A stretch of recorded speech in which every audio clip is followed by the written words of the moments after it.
Hello friends, welcome to Samayal. இன்றைக்கி நம்ம bachelor ஸ்டைலில் ரொம்ப டேஸ்டியான முட்டை மசாலா எப்படி செய்கிறதுன்னு பார்க்க போகிறோம். ரொம்ப ஈஸியாக செஞ்சிடலாங்க. இந்த ரெசிபிக்குள்ளே நம்ம போகிறதுக்கு முன்னாடி Samayal இன்னும் நீங்கள் சப்ஸ்கிரைப் செய்யலைன்னா ரெட் கலர் சப்ஸ்கிரைப் பட்டனை ப்ரெஸ் பண்ணிவிடுங்க. பக்கத்தில் இருக்கிற பெல் ஐக்கானையும் ப்ரெஸ் பண்ணிவிடுங்க.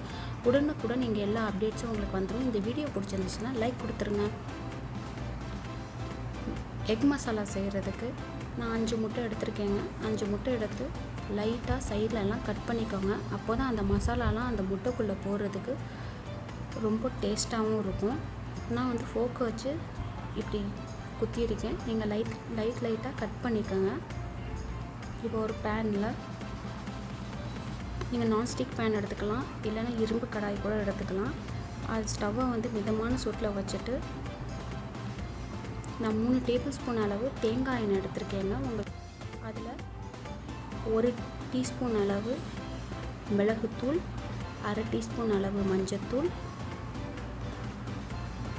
அதை சேர்த்து அந்த எண்ணெயில் லைட்டாக வதக்கிக்கோங்க.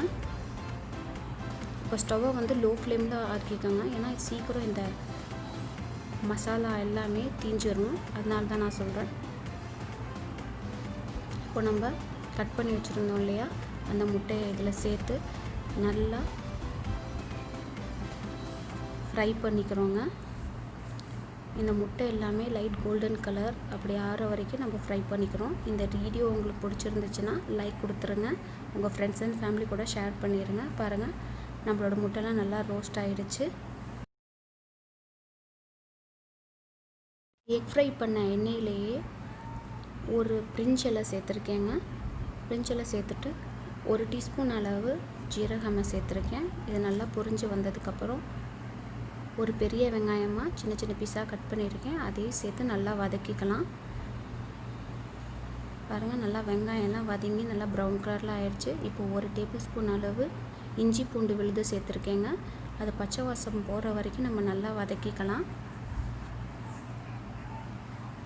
இந்த மசாலா ரோட்டி, சாம்பார், சப்பாத்தி இதுக்கெல்லாம் ரொம்ப சூப்பராக இருக்கும். இப்போ 1.5 டீஸ்பூன் அளவு சில்லி பவுடர் சேர்த்துருக்கேன். 1 டீஸ்பூன் அளவு ஜீரக பவுடர் சேர்த்துருக்கேன். 1 டீஸ்பூன் அளவு மல்லித்தூள் சேர்த்துருக்கேங்க. இதெல்லாம் சேர்த்து நல்லா வதக்கிக்குங்க. ஒரு தக்காளியை மிக்சியில் அடைச்சி பேஸ்ட்டாக வச்சுருக்கேங்க. அதையும் ஊற்றி அதையும் நல்லா வதக்கிட்டு 1/2 டம்ளர் அளவு தண்ணி சேர்த்து இந்த மசாலாவை நல்லா ஒரு கொதி வர வரைக்கும் வெயிட் பண்ணணுங்க. பாருங்கள், இப்போ நல்லா கொதி வர ஸ்டார்ட் ஆகிடுச்சு. இப்போ நம்ம ஃப்ரை பண்ணி வச்சுருக்கிற முட்டையை சேர்த்து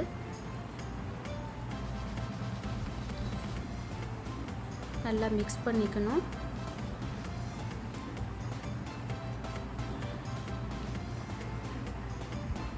நான் காரம் கொஞ்சம் கம்மியாகவே சேர்த்துருக்கேங்க. உங்களுக்கு காரம் அதிகமாக வேணும்னா நீங்கள் உங்கள் கால்குலேஷனுக்கு நீங்கள் சில்லி பவுடரை சேர்த்துக்கலாம். இப்போ தேவையான அளவு உப்பு சேர்த்துருக்கேங்க. உப்பு சேர்த்து கடைசியாக கரம் மசாலாவை சேர்த்து மூடி போட்டு ஒரு 2 நிமிஷத்துக்கு 2 அல்லது 5 நிமிஷத்துக்கு இந்த முட்டையை இந்த மசாலாவில் நல்லா வேக வைக்க போகிறோங்க. இப்போ 5 நிமிஷம் ஆயிடுச்சு. பாருங்கள், மசாலாலாம் நல்லா சுண்டிருச்சு. இப்போ நல்லா நீங்கள் மிக்ஸ் பண்ணி விட்டுருங்க. நம்மளோட டேஸ்டியான சூப்பரான எக் மசாலா ரெடி ஆகிடுச்சு. இது தேங்காய் எண்ணெயில் ஆக்குறதுனால ரொம்ப டேஸ்டியாக இருக்குங்க. இப்போ நல்லா நீங்கள் மிக்ஸ் பண்ணி விட்டுக்குங்க. உங்களுக்கு நல்லா இன்னும் திக்கான மசாலா வேணும்னா இன்னும் ஒரு கொஞ்சம் நேரத்துக்கு நீங்கள் நல்லா அந்த மசாலாவை லோ ஃப்ளேமில் வதக்கிக்கோங்க. இப்போ நம்ம ஸ்டவ் ஆஃப் பண்ணிடலாம். ஸ்டவ் ஆஃப் பண்ணி கார்னிஷ்க்காக நான் கொத்தமல்லி இலையை தூவி விட்டுருக்கேங்க. இந்த ரெசிபி செய்கிறது ரொம்ப ஈஸிங்க. காலையில் நம்ம எந்திரிச்சு ஒரு தயிர் சாதத்துக்கு கூட இதை குழந்தைங்களுக்கு இந்த மசாலா செஞ்சு கொடுத்தா அவங்க ரொம்ப விரும்பி சாப்பிடுவாங்க. இந்த ரெசிபி உங்களுக்கு பிடிச்சிருந்துச்சுன்னா லைக் பண்ணுங்கள், ஷேர் பண்ணுங்கள். மறக்காமல் Samayalக்கு சப்ஸ்கிரைப் செய்யுங்க.